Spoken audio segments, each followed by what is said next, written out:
अस्सलाम वालेकुम, मैं जुल्करनैन ताहिर। आज मिडल ईस्ट को लेके एक बहुत बड़ी खबर है। वो ये है कि अमेरिका के envoy to middle east Charles Stephen ने ये इंकशाफ किया है। साहब कहते हैं कि आने वाले दिनों में आप हैरान रह जाएंगे। वो इस्लामिक कंट्रीज जिनके बारे में कोई सोच नहीं सकता था कि ये इसराइल को तस्लीम करेंगे, they are going to recognise Israel very सून।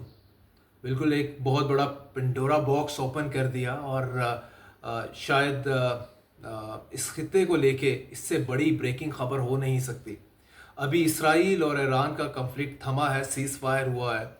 और दूसरी जानिब जो चार्ल्स स्टीवन जो एनवॉय हैं ट्रम्प के टू द मिडल ईस्ट, उनकी तरफ से ये बात आनी, that is something very big. और मैं आपको बताता चलूँ कि उनके नाम भी बताता हूँ जो लाइकली हैं, जो इसराइल को तस्लीम करने जा रहे हैं। शायद पाकिस्तान भी उनमें से एक है या नहीं है, इसके बारे में बात करते हैं। लेकिन बिफोर दैट मैं आपको बता दूं कि अभी तक कौन से इस्लामिक कंट्रीज़ हैं जिन्होंने इसराइल को तस्लीम किया है, रिकग्नाइज किया है। सबसे पहले लिस्ट में आता है नाम मिस्र का, इजिप्ट का। 1979 में इजिप्ट ने जो है इसराइल चौधरी को जो है वो रिकग्नाइज किया। अभी बताता चलूँ कि इजिप्ट में करंटली जनरल सिसी की गवर्नमेंट है, डिक्टेटर है, मिलिट्री डिक्टेटर। कई सालों से मुर्सी की इलेक्टेड गवर्नमेंट को बाहर फेंकने के बाद ये गवर्नमेंट कर रहा है बड़े तड़ल्ले के साथ और धौंस और पूरे के पूरे अपनी माइट के साथ। फिर 1994 में अनदर इस्लामिक कंट्री जॉर्डन, उर्दन, ये लिस्ट में दूसरे नंबर पे आता है और इसराइल को तस्लीम करता है। फिर लंबा गैप है, फास्ट फॉरवर्ड करके 2020 पे आ जाते हैं। ट्रंप की गवर्नमेंट का आखिरी साल था, डोनाल्ड ट्रंप के। और डोनाल्ड ट्रंप ने उस वक्त बहुत बड़ा एक क्रेडिट लिया। उसने कहा जी कि मैं इब्राहिम एकॉर्ड करवा रहा हूँ, यानी कि एक ट्रीटी इब्राहिम, हज़रत इब्राहिम के नाम के ऊपर, क्योंकि ज्यूज़, मुस्लिम्स ये अब्राहमिक रिलीजन कहलाते हैं। तो ये एकॉर्ड करवाया उसने वाइट हाउस में। और फिर 4 मुस्लिम कंट्रीज़ ने जंप किया इस शिप पे और इसको, इसराइल को रिकग्नाइज किया। आप गेस कर रहे होंगे वो 4 इस्लामिक कंट्रीज़, कोर्स 3 तो मिडल ईस्ट के ही हैं, गल्फ रीजन के हैं। टॉप ऑफ दैट में यूनाइटेड अरब एमिरेट्स, यूएई, और दूसरे पे बहरीन, तीसरे पे इसमें अफ्रीका की तरफ चले जाए मोरक्को, और फिर और थोड़ा सा अफ्रीका की तरफ चले जाए तो सूडान। ये 4 कंट्रीज़ ने इब्राहिम एकॉर्ड साइन किया इसराइल के साथ। और अमेरिका बहादुर विच बैठ गया डोनाल्ड ट्रंप, और ये ट्रीटी जो है, ये एग्रीमेंट साइन हुआ। इस एग्रीमेंट के तहत ना सिर्फ इसको तस्लीम किया, ट्रेड टाइज और कुछ लिमिटेड लेवल के ऊपर उसे बोलते हैं कि डिफेंस मैटर्स भी, डिफेंस के मामला भी इन्होंने एक्सचेंज करने थे। फिर मैं आपको ये भी बताता चलूँ जो कि हमास का मामला हुआ 2023 में।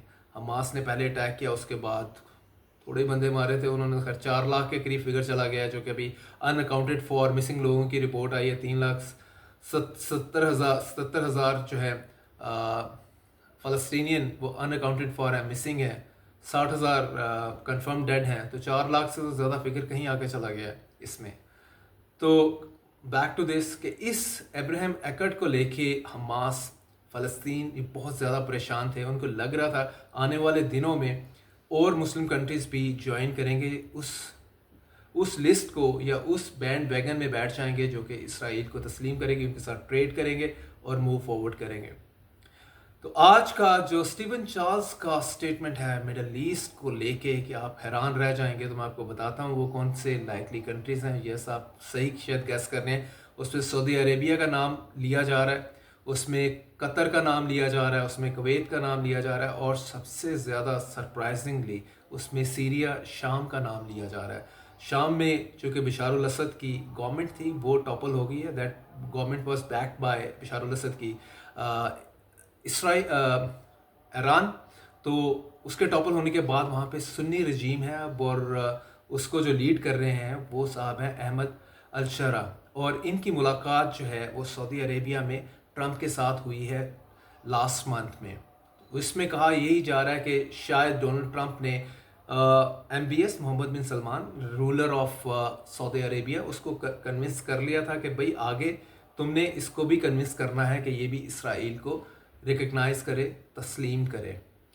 Major development big time. اور ایک اور یہاں پہ کوشچن آ رہا ہے کیا ڈونلڈ ٹرمپ نے پاکستان سے بھی ریکویسٹ کیا ہے کہ اسرائیل کو تسلیم کرے لیٹر سٹیج پہ، اف ناٹ ناؤ، تو اس کے لیے جو بھی اسپیڈ ورک ریکوائرڈ ہے تو وہ کرنے کے لیے تیار ہے ڈونلڈ ٹرمپ. دا وے ہی از پریزنگ پاکستان، اس سے یہی لگ رہا ہے کہ ساتھ میں کچھ آ بھی رہا ہے پاکستان سے بگ ان ریٹرن. منرلس کی باتیں بہت ہو گئی، مائنز اینڈ منرلس کے ایگریمنٹ، اور افغانستان کو لے کے افغانستان کے کاؤنٹر ٹیررزم کے معاملات، انڈیا کے ساتھ جو ہوا، ان سب کو setting aside, keeping those things apart. اس میں ایک اور بڑی ڈیولپمنٹ لگتی ہے کہیں ٹرمپ نے ریکویسٹ تو نہیں کر دیا پاکستان سے، اس کی ریکویسٹ بھی حکم سے کم نہیں ہو سکتی، تو یو نیور نو. تو اینی ویز جو اسٹیون چارلز کا جو اسٹیٹمنٹ ہے، اس میں لگ رہا ہے کہ گلف کے اور کنٹریز اور سیریا کے اوپر، شام کے اوپر بالکل لگ رہا ہے لائکلی یہ اس کو تسلیم کرنے. اس کے بعد کیا اوور آل ریئیکشن کیا ہوگا rest of the Muslim world. بس خیر ستو پی کے مسلم ورلڈ بیٹھی ہوئی ہوئی کی گل کرنے. سو پاکستان میں کیا ریئیکشن ہوگا، پھر پاکستان کے اوپر بھی ہوگی بات کہ اگر یہ ریکگنائز کر رہے ہیں تو پاکستان بھی لیٹسٹ اسٹیج پہ تو نہیں کہیں جا رہا. So interesting development is out there. Let's see کس طرح سے چیزیں انفولڈ ہوتی ہیں ان ڈیز ٹو کم.